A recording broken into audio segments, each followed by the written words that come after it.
ki hemişe ehli batıl, ehli hakkı yıkmadan süreyim, şu ehli hakkın başlıklarını ve şolun alıp barayan hareketinin muhtevatını burada itham karar verirler.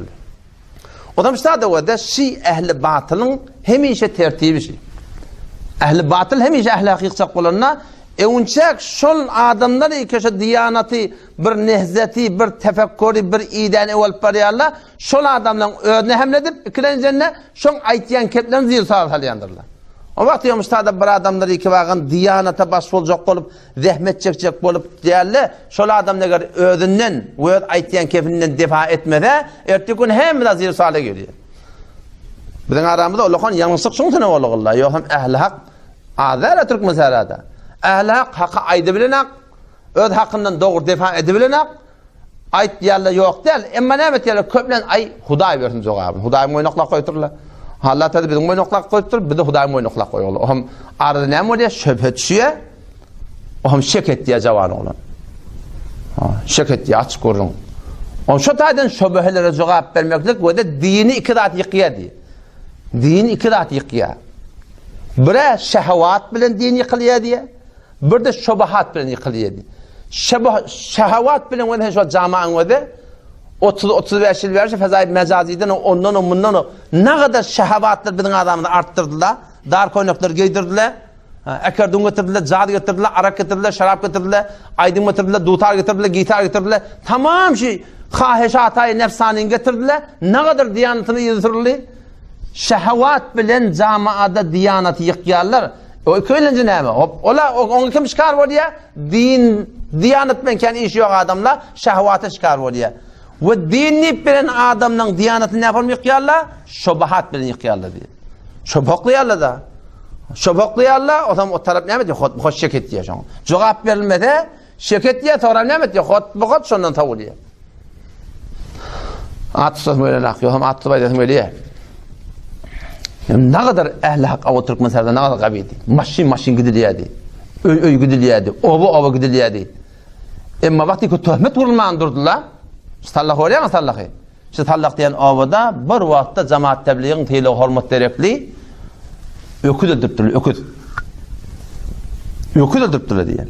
Ama sonra şu gödüğüne dönülen Vehhabi şinasından biri Pakistan'a gidiptir bir.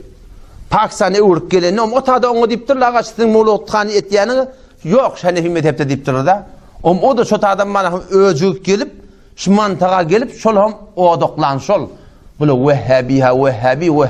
Vehhabi doğru sallakın adamlarının biri bana öde etti men barıp diye onu kollara ayttım diye şu Vehhabi deyip bu haşla dedim diye ne mi deyip şeyle diye ay Allah verir cevabını öde içimde değil diye şu Allah verir cevabını şu yanlış Allah verecek ota azap veriyor Kurban ola. Ola yıkar, yımrar, dargadar akıyım onu. O zaman merid etsinler şu Huday Teala. Taraf ne son düşünüyorum sana yani doğru değil düşünüyorum taraf ne?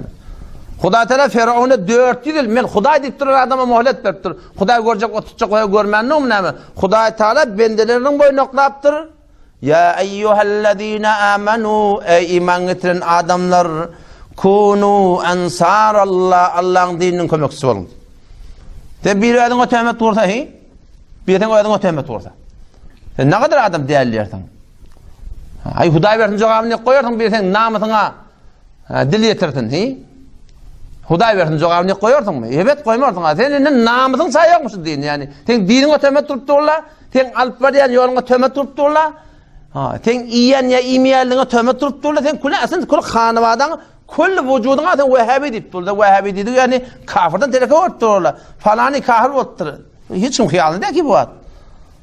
Falani ara ısıptır. Hiç kim fikri de ne? Falani bir namaz geçtir. O da hiç kim fikrini de. Falani bir adı Vehhabi orttur diye. O kullu obadır diye. O zaman şu tefekkür Müslümanda olan kalan. Eğer bir onun dünyanın ömür zamanı olamaya kepleştim. O vaktini adına ettirmeyin. Beter hoşum böyle hareketinden. Bir gödüğüne döneyin getirip durursan o avatına. 4 çelese gurrun verdirmeli oturluğuna, şu ahuncağına.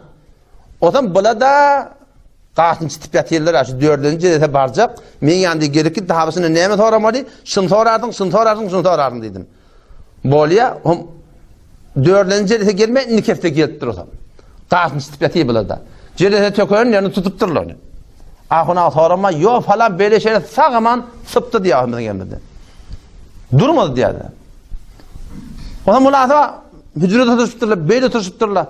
Şimdi sonra katı daran diyerini salla diye bidi. Men ne ettim diye. Her kim hep doğrusuna vardım diye. Her kim yıkan ben kalkına vardım diye. Oturuştum diye hel ettim diye mevzunu diye. Şu an bizim mescidin cemaati diye gülmün köbelt var yedi. O sen biz halkın davamı yok ki. Hakkını verin ne alacağım? Hak gerekti. Otur şu hakkında defa et. Namusun çay yok mu sen diyenin hey? Sen namusuna deyip kelime oturan hak. Sen dinine deyip durla, mezhebine deyip durla. Sen oğlun sen Vehhabi deyip durla. Sen ay Huday versin cevabını. Şu bet baktı içinden geldi benim başına kurbanımı.